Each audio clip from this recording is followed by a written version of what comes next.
ஜீராசி நேயர்கள் அனைவருக்கும் இனிய நல்வாழ்த்துக்கள். எல்லோரும் நன்றாக இருப்பீர்கள். இப்பொழுது அக்டோபர் மாதம் 13ஆம் தேதி திங்கட்கிழமையிலிருந்து 19ஆம் தேதி ஞாயிற்றுக்கிழமை வரையிலான இந்த வார ராசி பலன்கள் எப்படி இருக்கும்ன்றதை பார்த்துடலாம். முதல்ல மேஷம். மேஷராசிக்காரர்களுக்கு இந்த வாரம் அப்படி ஒன்றும் பெரிய கஷ்ட நஷ்டங்கள் இல்லாத ஒரு நல்ல அமைப்பு தான். இந்த வாரத்தில் கிட்டத்தட்ட ஒரு கடைசி வரைக்கும் 18ஆம் தேதி வரைக்குமே குரு பகவானுடைய பார்வையில் தான் ராசிநாதன் 7ஆம் இடத்துல வலுவாக இருக்கிறார்.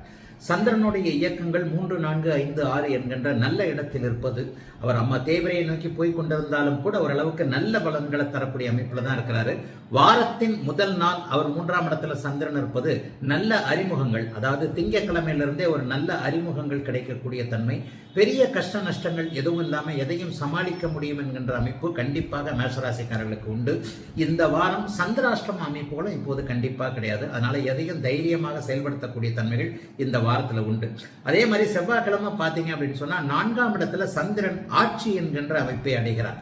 4ஆம் இடத்துல ஆட்சியாகும் போது செவ்வாய்க்கிழமை, புதன்கிழமை, வியாழக்கிழமை மத்தியானம் இந்த 2 நாளுமே வீடு வாகனம் சம்பந்தப்பட்ட விஷயங்கள் நல்லா இருக்கும். சுக பிரயாணங்கள் ஏற்படக்கூடிய அமைப்பு, சுகத்திற்காக, உடல் சுகம், மன சுகத்திற்காக ஏதாவது செலவுகள் செய்யக்கூடிய அமைப்புகள் இந்த நாட்களில் உண்டு. கடைசி நாட்களில் பார்த்தீங்கன்னா வியாழக்கிழமை மத்தியானத்திலிருந்து சனிக்கிழமை வரைக்குமே கிட்டத்தட்ட கடைசி ஞாயிறு வியாழக்கிழமை மத்தியானம், வெள்ளிக்கிழமை முழுக்க, சனிக்கிழமை முழுக்க பார்த்தீங்கன்னா அவர் 5ஆம் இடத்தில் சந்திரன் இருப்பது ஓரளவுக்கு வலுவாகத்தான் இருக்கிறார். பெரிய சோதனைகள்லாம் இப்போது இருக்காது. தாய் மகன் மகள் உறவு கொஞ்சம் நல்லா இருக்கும். அம்மாவை பற்றி இது வரைக்கும் கவலைப்பட்டுக்கிட்டு இருந்தவங்களுக்கு அம்மா என்கின்ற தெய்வத்திடமிருந்து இன்னும் கொஞ்சம் ஆதரவுகளும் ஆசிகளும் இருக்கும் என்பதை உணர்த்துகின்ற வாரமாக இந்த வாரம் அமைந்திருக்கிறது. வார இறுதியில் சனிக்கிழமை, அந்த ஞாயிற்றுக்கிழமை, அந்த 2 நாட்களும் கடன் பற்றிய கலக்கங்கள் இல்லாமல் இருப்பது, கொஞ்சம் வருமானங்கள் வரக்கூடிய அமைப்பு, வேலையில கூட சில மாற்றங்கள் இருந்தாலும் நல்லவைகள் நடக்கக்கூடிய அமைப்பு என பொதுவாக மேஷராசிக்காரர்களுக்கு சந்திராஷ்டிரமம் இல்லாத நல்ல வாரமாகவே அமைஞ்சிருக்குங்க இந்த வாரம். ரிஷபம். ரிஷபராசிக்காரர்களுக்கு வாரத்தின் முதல் நாள்ல 2ஆம் இடத்தில் இருக்கக்கூடிய சந்திரன் அதற்கப்புறம் 3, 4, 5 ஆகிய இடங்கள்ல இருக்கிறார். இந்த வாரத்துடைய சந்திரனுடைய இயக்கம் இது. இந்த வாரத்தில் அவருக்கு சந்திராஷ்டிரம அமைப்புகளும் கண்டிப்பாக கிடையாது. குரு பகவான் ஒரு நிலையில பாத்தீங்கன்னா இந்த வார கடைசியில 3ஆம் இடத்திற்கு மாறுவார். ஒரு 50 நாட்களுக்கு தற்காலிகமாக குரு பயிற்சி, அதிசார குரு பயிற்சி 50 நாட்களுக்கு 3ஆம் இடத்துல நடக்குது. அப்ப கூட அவர் பாக்கியத்தை தான் வலுவா பாக்குறாரு. அதனால அந்த அதிசார குரு பயிற்சி பெரிய அளவுல உங்களுக்கு சோதனைகளை கண்டிப்பாக கொடுக்காது. ராசிநாதன் நீச்சமாக இருந்தாலும் பரிவர்த்தனையாக இருப்பது நல்ல அமைப்பு.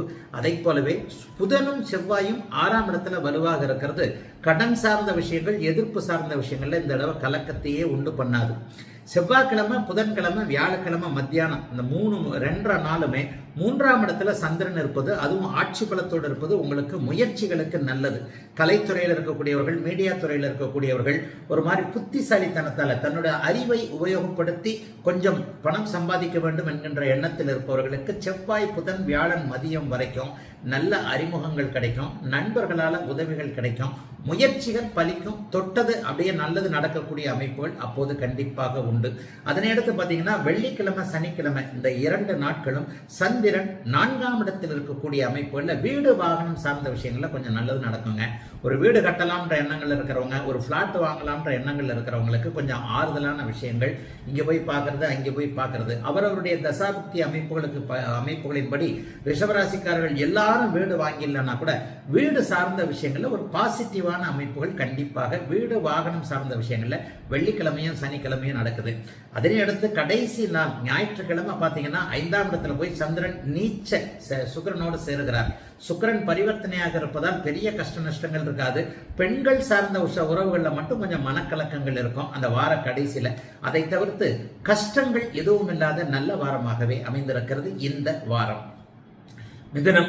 மிதுன ராசிக்காரர்களுக்கு இந்த வாரம் சந்திராஷ்டிரமம் கிடையாது. ஆனா வாரத்தின் ஆரம்பமே திங்கட்கிழமையே சந்திரனும் குருவும் ராசியில குருச்சந்திர யோகத்தில் இருப்பது மிகப்பெரிய யோகம். இன்னொன்னையும் சொல்லலாம், இந்த வார கடைசியில 18ஆம் தேதி அதிசார முறைப்படி குரு பகவான் 2ஆம் இடத்துல போய் உச்சத்தை அடைய போகிறார். அதுவும் உங்களுக்கு பண விஷயங்கள்ல பெரிய நிலைகளை கொடுக்கக்கூடிய ஒன்று.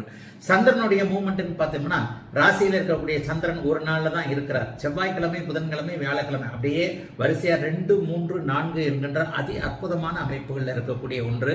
அதை விட மேலாக ஒரு படி மேலாக இன்னொன்னு அப்படி சொல்லணும் அப்படின்னு சொன்னா ராசிநாதனை 5ஆம் இடத்துல பரிவர்த்தனையாக இருப்பது எல்லாமே பெரிய அளவுல நல்லா இருக்கக்கூடிய அமைப்புகள் இப்போது உங்களுக்கு உண்டுங்க. என்ன நடக்கும்? இளைய பருவத்தினருக்கு அதிர்ஷ்டம் செயல்படக்கூடிய தன்மை இந்த வாரத்திலிருந்தே அப்படியே தொடங்குகிறது. ஒரு நல்ல வேலை கிடைக்கக்கூடிய அமைப்பு, தொழிலை தைரியமா ஆரம்பிக்கக்கூடிய அமைப்பு, ஏற்கனவே வியாபாரம் தொழிலில் இருக்கிறவங்களுக்கு பண வரவுகள் சரளமாக வரக்கூடிய தன்மை இந்த வாரத்தில் மிதுன ராசிக்காரர்களுக்கு உண்டு. சந்திராஷ்டமம் இல்லை என்பதை தெளிவாக சொல்லிட்டேன்.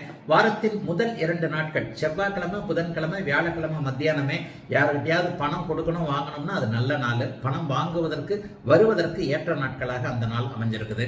அதனை எடுத்து பார்த்தீங்கன்னா 3ஆம் இடத்துல சந்திரன் வந்துடுறார். வியாழக்கிழமை மத்தியானத்திலிருந்து வெள்ளிக்கிழமை சனிக்கிழமை முழுக்கவே 3ஆம் இடத்துல தான் இருக்கிறார். 3ஆம் இடத்துல சந்திரன் தேய்பிரையாக இருந்தாலும் அவர் ஒரு நிலையில நல்ல அமைப்புல தான் இருக்கிறாரு. இந்த நேரங்களில் என்ன நடக்கும்னா கொஞ்சம் மனக்குழப்பங்கள் இருந்தாலும் கூட சந்திரன் கேது சேர்வதன் அமைப்பின் அடிப்படையில கொஞ்சம் மனக்குழப்பங்கள் வியாழன் வெள்ளி சனிக்கிழமைகள்ல இருந்தாலும் கூட ஒரு பின்னடைவிற்கு பிறகு, ஒரு சிறிய தாமதத்திற்கு பிறகு, ஒரு சின்ன ஸ்பீடு பிரேக்கிற்கு பிறகு டக்குன்னு முழுசா எந்திரிச்சு நீங்க சாதிக்கக்கூடிய நாளா தான் இருக்குது. கடைசி நாள்ல, அதாவது சனிக்கிழமை ஞாயிற்றுக்கிழமை நாள்ல அம்மா அப்பா சம்பந்தப்பட்ட விஷயத்துல கொஞ்சம் கோபமா இருப்பீங்க, அல்லது அவர்கள் உங்களை ஏதாவது ஒன்று சொல்லி அல்லது அவர்களோடு இணக்கம் இல்லாத சில சூழல்கள் இருக்கும். பெரிய அளவுல சோதனைகள் எதுவும் இல்லாத நல்ல வாரமாகவே அமைஞ்சிருக்குங்க மிதுன ராசிக்காரர்கள் எல்லோருக்கும் இந்த வாரம். கடகராசிக்காரர்களுக்கு வாரத்தின் திங்கட்கிழமை முதல் நாள் 12ஆம் இடத்தில் குருச்சந்திர யோகத்தில் இருக்கக்கூடிய உங்களுடைய ராசிநாதன் செவ்வாய்க்கிழமை, புதன்கிழமை, வியாழக்கிழமை மத்தியானம் வரைக்கும் உங்க ராசியிலே இருக்கிறார். அது ஒரு பெரிய யோகங்க. 8ஆம் இடத்துல போய் ராகு போய் உட்காந்துக்கிட்டு இன்னும் எனக்கு அஷ்டமச்சனி முடிஞ்ச மாதிரியே இல்லைங்க, நான் ஒன்றும் போன ஒரு 3 வருஷமாவே ரொம்ப கஷ்டப்பட்டுக்கிட்டு தான் இருக்கிறேன், பூச நட்சத்திரமும் ஆயில்ய நட்சத்திரமும் படாத பாடுபட்டுருச்சுன்றதான் உண்மை. ஆயில்ய நட்சத்திரக்காரங்க இப்பதான் ஒரு மாசமா நல்லா இருக்கிறீங்க, என்ன பண்றதுனே தெரியலங்க, ராசி பலன்ல சொல்றதுலாம் நடக்க மாட்டேங்குது அப்படிங்கிறது தான் உங்களுடைய ஒரு புலம்பலாக இருக்கிறது. அது உண்மையும் கூட. உண்மையிலே சொல்லப்போனா கிரகங்கள் மெதுவாகத்தான் நிதானமாகத்தான் பலன்களை தரும். அட்டமத்து சனியில பட்ட 2-3 வருஷம் பட்ட அடி டப்பன்லாம் போயிடாது. ஆனா அடுத்த வருஷம் இந்த 2026 பிறக்கும் போது பெரிய பிரச்சனைகள் இல்லாம நல்ல விதமான அமைப்புகள் கண்டிப்பாக இப்போது கடகராசிக்காரர்களுக்கு உண்டு. இந்த வாரத்துல ஒரு பெரிய சோதனைகள் இல்லாத வாரம், அதை விட தன்னம்பிக்கை இருக்கக்கூடிய ஒரு அருமையான வாரம். இந்த வார கடைசியில அது அதிசார பொறுப்பேற்சின் மூலமாக குரு பகவான் உங்க ராசிக்கே வருவது யோகமான ஒரு அமைப்பு. இப்போது ராசிநாதன் திங்கட்கிழமை, செவ்வாய்க்கிழமை, புதன்கிழமை, செவ்வாய்க்கிழமை, புதன்கிழமை, வியாழக்கிழமை இந்த 3 நாள் ராசியிலே இருக்கிறதுனால நல்ல நட்புகள், நல்ல அறிமுகங்கள், நல்ல உற்சாகமான எண்ணங்கள், புத்துணர்ச்சியோடு நீங்கள் செயல்படக்கூடிய தன்மை வாரத்தின் நடுப்பகுதியில் கண்டிப்பாக கடகராசிக்காரர்களுக்கு உண்டு. பெண்களால உதவிகள் இருக்கும். பெண்கள் சம்பந்தப்பட்ட தொழில்கள், பொருட்கள் தயாரிக்கிறவங்க, விற்கிறவங்க, ஃபேன்சி ஸ்டோர் நடத்துறவங்க, நகை கடை நடத்துறவங்க, பெண்கள் மட்டுமே போட்டுக்கக்கூடிய ட்ரெஸ் சம்பந்தப்பட்ட விஷயங்கள் இருக்கக்கூடியவர்கள் எல்லாருக்குமே இந்த வாரம் புதிய நல்ல யோக வாரங்க.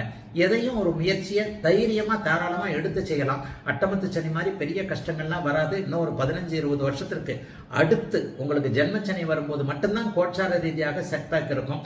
ஆகவே கஷ்ட நஷ்டங்கள் எதுவும் இல்லாமல் அவரவருடைய வயதிற்கு ஏற்றாற் போல முயற்சிகள் பலிக்கக்கூடிய, பணவரவுகள் நன்றாக இருக்கக்கூடிய, எதையும் சமாளித்துக் கொள்ளக்கூடிய யோக வாரமாகவே அமைஞ்சிருக்குங்க. கடகராசிக்காரர்கள் எல்லோருக்கும் இந்த நல்ல வாரம்.